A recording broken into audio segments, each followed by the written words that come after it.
Hey everybody, welcome to the Private Club Radio Show podcast, the industry's choice for news, trends, updates, and conversations all in the world of private golf and country clubs.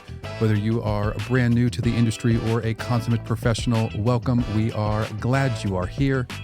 I'm your host, Denny Corby. Welcome. This is the show where we go over any and all topics related to private golf and country clubs. In this episode, I'm stoked. I'm excited to chat and bring on an actual friend of mine, a friend of the industry, Matt Campagne, who is the director of Food and Beverage at Tchefuncta Country Club in Louisiana. Real quick, spell it.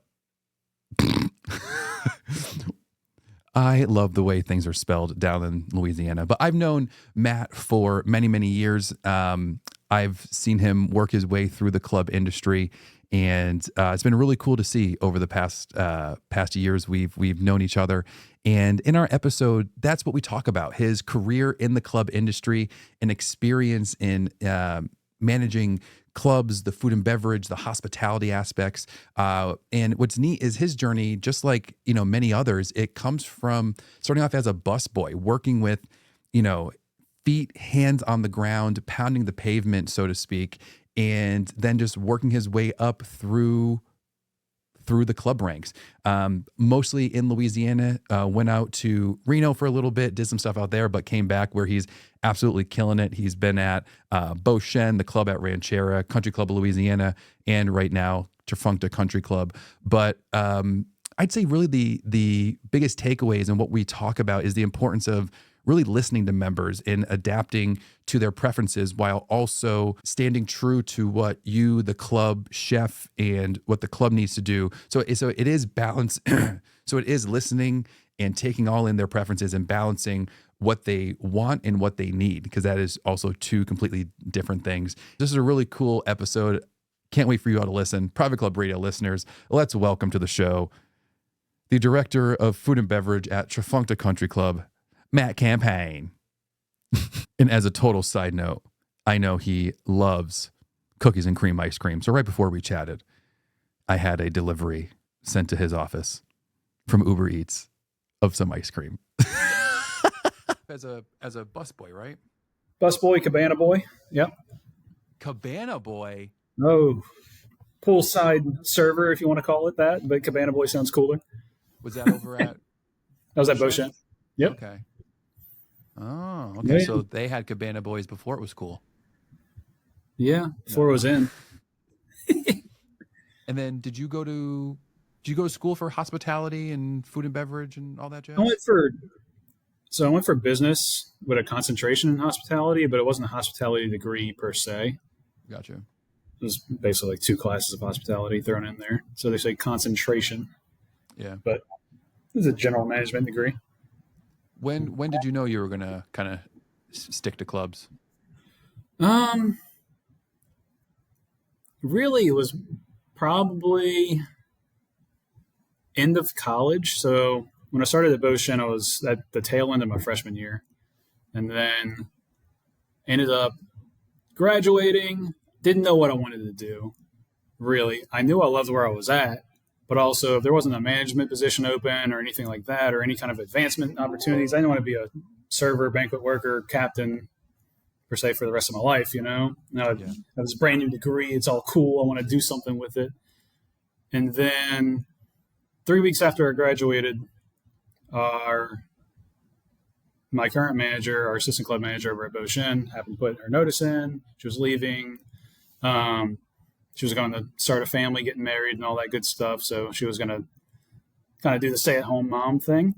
And they approached me, and I was like, well, I already know I love this place, and I love what I do, and I love the people. It's like, maybe I can make a career out of this. And I dove deeper into it and talked with our GM then, Ken Johnson, and kind of just worked out from there. I was like, oh, man, I'm going to try it out, Yeah. Set my claws in and see what I can do with this, And you've mainly stayed in the New Orleans area, except for your little stint out in my small, tiny stint. Yeah. Right. I was at Beauchene for 12 years total. 5 years was that span of college. I was on the 5-year plan, 5.5-year plan. You and me both. Right. But that was lucky 5.5. It should have been 6, but I went to my guidance counselor. I was like, "Hey, what's the fastest track out of here?" I'm like, I'm done with You were college. saying 2 years ago. I'm at the end of my Pell Grants. They're not giving me any more loans. I'm like, I got to get out of here. She was like, well, if you take 18 hours this semester and then 9 hours in the summer and 18 hours in the fall, you graduate in December. I was like, deal. We're doing it. And so during that time, that's when I was server, busboy, cabana boy to start, kind of work my way through that. Then I was another 7 years as assistant club manager at Beauchene. And really, that was the longest tenure. Then I decided it was time to kind of move on with my career, time to build. Yeah. That's when Don Beaver was at Beauchene. And I knew he was going to be there for a while. The seasoned vet he is, Yep. I was like, I gotta try, test the waters, maybe it's time for me to move somewhere and try it out. Got to see the great country. My sister moved to the Bay Area at the time. So I was like, yeah, maybe I can get closer to some family, my closest sibling. And so I found that job in Reno at the Club at Ranchera, and it was a great experience. Great team there. That was just the 14 months I was there. Kind of turned into a shorter stint than I wanted to, but ended up back in Louisiana, back at home. Family and things and other things take precedence sometimes. That's it. Now, I think I told you. Huh? No, I was going to say, was there a big difference or culture difference in terms of people and employment between Louisiana and Reno, Nevada? People wise, believe it or not, that little small pocket of the West Coast area, they're fairly conservative, kind of like Louisiana is. That little pocket, once you cross the border from California over the mountain range right there, the people change. They're more similar values and thought process. And that's the Nevada people. Now you got the folks that are from California and the Bay Area, and they have the California thought of way of life, and it's different, but you can adapt. You can read people and know your audience and know who you're talking with and who you're working with. And I would say the biggest difference would be their core values of, for me in food and beverage, they value over there more of ingredient based, farm to table. Where did this food come from? Where is it sourced from? Here, it's just like, is this food really good? And is it, and it's more of what was your preparation method here, other than where did the ingredients come from? So it's a similar but different thought process, for a food and beverage perspective. Now, politics, you can get into that if you want to, but in Ranchera, there was no golf either. It's more correct. It was more of a city club, but it was a community amenity. Yeah. And it was a fairly new club when I got there. It was a year or two old. They had just converted it. It was actually the Harrah's Mansion, or John and Bill Harrah from Harrah's Casino. Yep. It was purchased and converted to a club and community. And I mean, it was beautiful. Yeah. Great club, great staff, great members, growing membership. Going to be having Whitney Yates on soon, who's okay, cool, good. Yeah, who's there. Because they're doing some cool stuff. Just, she was telling me just like some of the programming, and I totally forgot they didn't even have golf. And they're just like a city club that's just, and they're killing it with like the most random events. I keep following their Instagrams. Yeah. It looks like they've teamed up with the Pioneer Center in downtown Reno, and they have all this entertainment lined up, and it looks awesome. Yeah, they're doing a lot of cool stuff. Yeah. Which is great to hear. Right. So what was it like coming back to Louisiana? I was back home. Ended up taking a clubhouse manager role over at Country Club of Louisiana in Baton Rouge. It was good liaison back home, hour away from home, but still home, closer to friends and family. I enjoyed my time there. It wasn't quite the best fit for me, I don't think. And I realized that about a year in. And met Katie over here at Tchefuncta, our GM, Katie Santangelo. Mhm. And things kind of worked out to literally get me home, Yeah. get me back. Can Right. you go into that a little bit more? Like how, like what did you mean by it wasn't a good fit? Like how do you like? You know, every club's different. Yeah, of course. The way it's built, there was in a management transition phase. It was more of, I don't want to say it wasn't quite what I was expecting, but it was more of not the position I wanted to be in at the time. Got it. Um, Severely transition, board management, um, financials, all the Yeah. kind of top to bottom transition. It's not really the position I wanted to be in at the time. I was still growing my career and learning as I go, you know? Yeah. Is there what's it like? I don't know what the wording I'm trying to use for it, but you've had different titles that seem like it goes like up and up. I don't want to say up in value, but like, up Right. the ladder or down. It looks like it back and forth.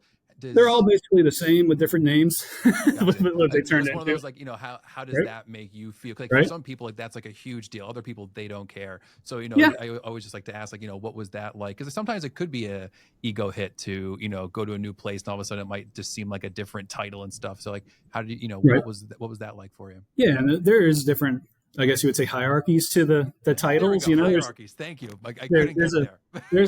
there in the club business, there really is a difference between like a food and beverage manager and a food and beverage director. And there's a difference between a club manager and a general manager. And there's a difference between clubhouse manager and a club manager. It's such small nuances in title that could make a big difference for certain people.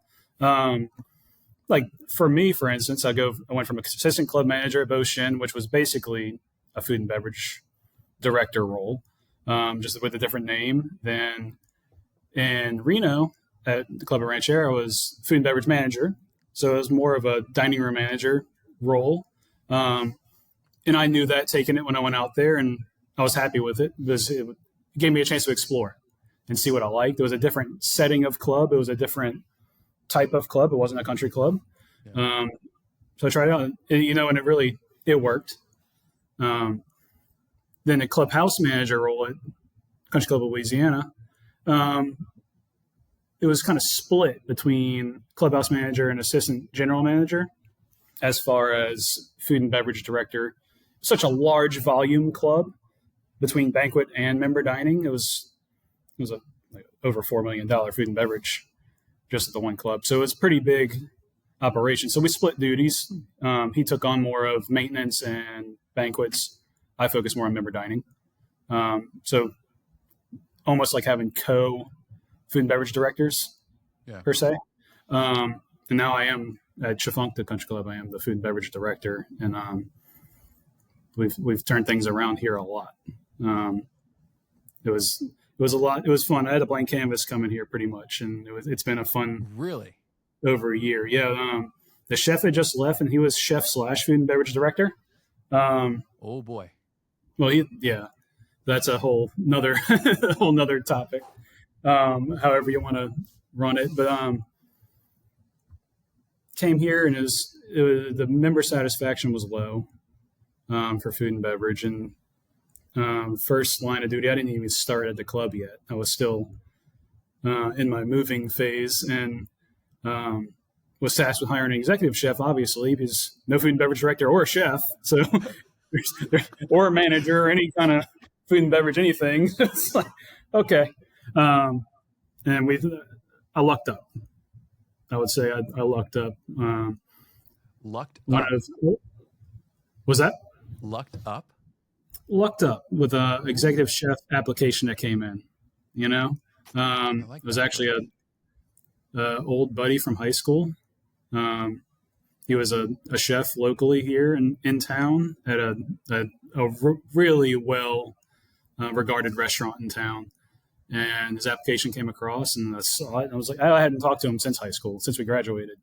And I was like, but I knew all about him. I was like, this is a no-brainer. I'm holding his resume. This is a no-brainer. This is my guy, you know? And then brought him in, and we both pretty much started just about the same time, within weeks of each other. That's our executive chef, Kyle Benefiel, here at the club. And he's done Great chef. Members are Fantastic. thrilled. Members They are are. thrilled. Yeah, I think we're almost to the 180 phase. We're still building. Yeah. We're both shortly over a year in, but we've grown our member dining. If you look at revenues, we've grown that way. If you look at satisfaction with surveys, we've grown that way. Now we're to the point of finally getting some complaints in.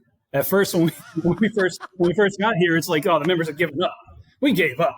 It's like there's nothing to complain about because there's nobody to complain to.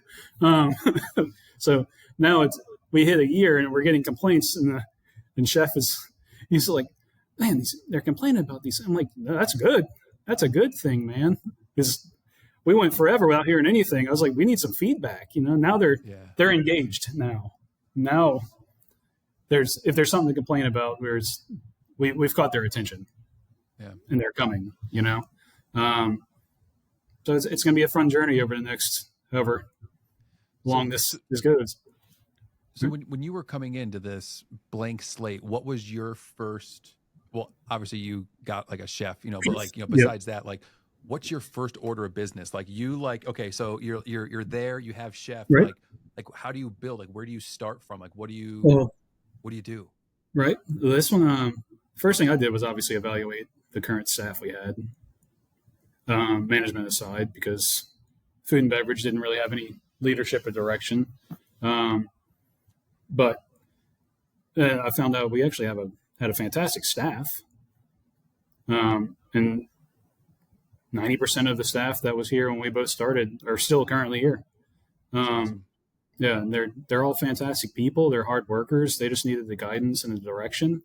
And management staff too. It's a whole thing. Our GM's fantastic. Our membership director's fantastic. Our office administrator is fantastic. Golf pro. It's across the board. Just that food and beverage aspect was missing. And I think Chef Kyle and myself coming in, we could really kind of keen in and build it how we wanted to, and started with staff. Second was listening to members, getting little groups together. We had a couple meet and greets in the bar and little cocktail hours. Come talk with Chef Kyle and Matt in the bar, and we really just listened to what they wanted.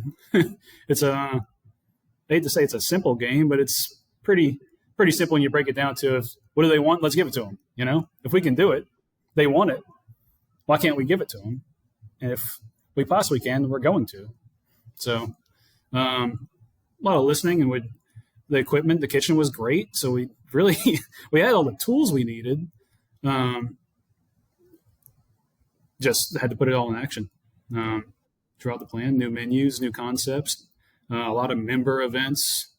More if they're on the dartboard blindfolded, if it hits the bullseye, that's great. If you miss, oh well, we won't throw it that direction again. It's trial by fire, and let's see what works. Let's see what sticks, get the feedback back, and then go from there.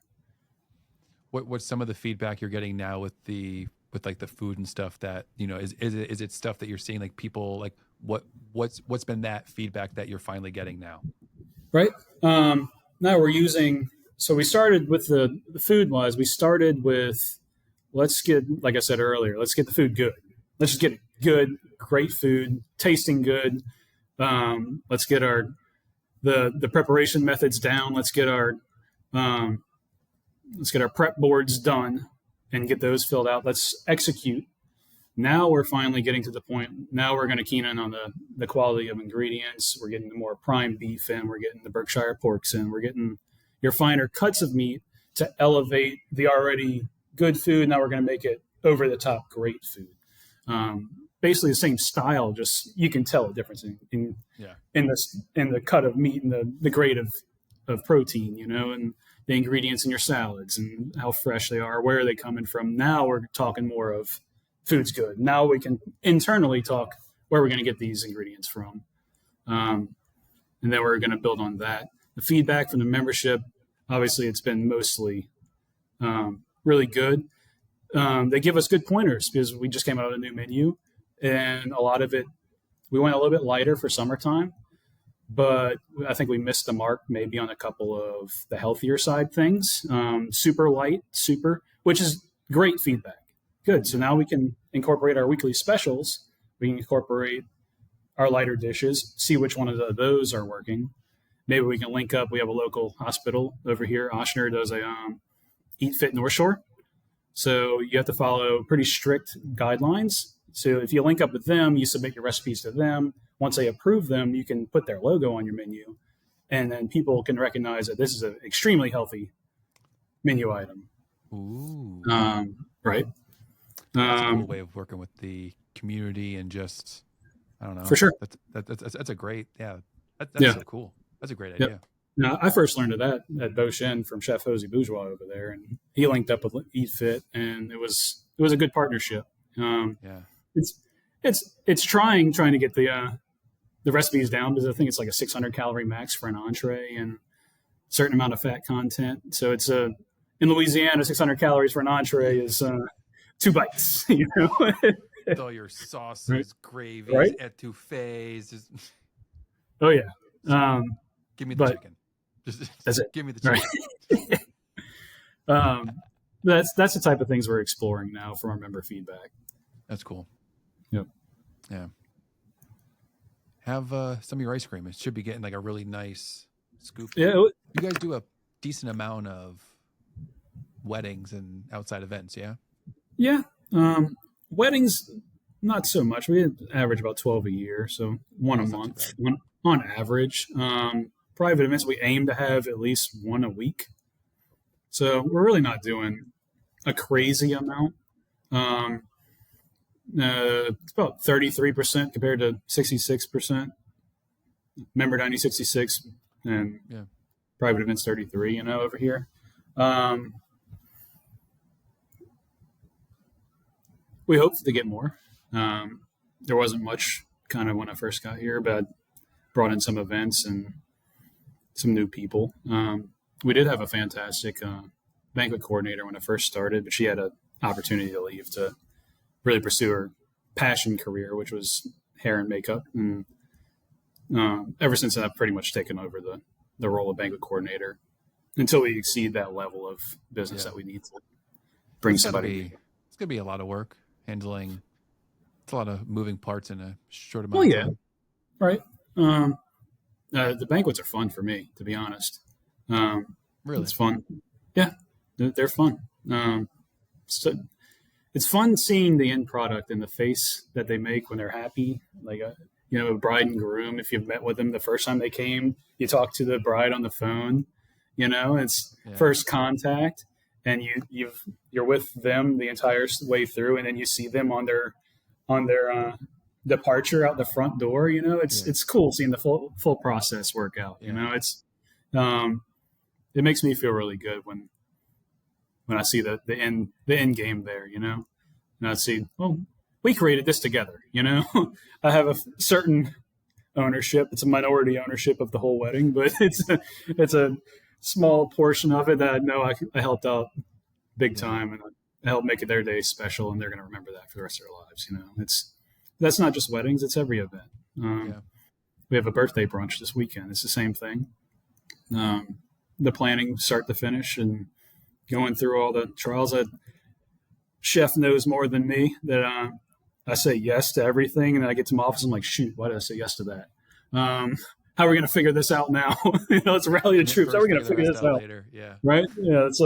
Let's connect the dots later on. We'll figure it out. But I don't know what I got ourselves into. But we're going to do it. But any outlandish requests, we can figure it out for sure, and have a good time doing it. It's all a learning process when you do those things. So, any things you wish you learned earlier in your career? Learned. I wish I would have kind of, when I finally, after 12 years of Beauchene, then I decided to kind of, I want to make this, I want to move up and on and learn. And I kind of wish I would have done that a little bit earlier. Nothing against them. I loved Beauchene. The owners are great. Still great to me over at Beauchene. But I wish I would have started that process of gaining more knowledge from different experiences a little bit earlier. Yeah. And then really didn't start. I joined CMAA 2013, 14, right when I started as the assistant club manager, right when I got promoted over at Beauchene. But I really didn't get engaged with it until 2018, 19. So I really wish I would have started on the BMI track and then my track to my CCM a little bit sooner. But it's never too late. Now I'm having a good time doing it now. And it's fun realizing, I mean, when I first started going to those Pelican chapter meetings when I was 23, 24 years old, and I was by far the youngest person in the room by leaps and bounds, and made me maybe a little uncomfortable back then. But seeing the transition of our chapter alone, not leave aside national, just our chapter alone has probably quadrupled in size. It seems like, at least when we go to the meetings. I don't know if by numbers, but in the past 10 years, it seems like our average age is definitely getting younger and younger, and we have peers in every age and kind of leadership role capacity. We have everything represented now in our chapter alone. It's been fun seeing that just in the past 5-6 years that I've actually engaged myself a little bit more. Got myself entwined with the board of our chapter now finally, and kind of taking that next leap. Drinking the juice hard. Yeah, bought in hard. It's you got to start somewhere. I'm enjoying it. I'm almost ready to start doing my review courses for CCM. Oh snap! Yeah, right. Almost getting there. So I try to go to a BMI a year. That's good. In conference too. Yeah. I wish I would have started on a little bit earlier. I did have originally, when I first started, I had goals of getting my CCM before I was 30, and that would be cool. But didn't happen. And then the more I've moved on, I've gotten a lot more support in that too, which helps out a lot. Hey, I want to thank you so much for coming on the show, my man. Really, really appreciate it. Appreciate you, man. Good seeing you again. Hope you all enjoyed that episode. I know I did. If you're enjoying the content, like, share, subscribe. That's this episode. Until next time, catch you on the flippity flip.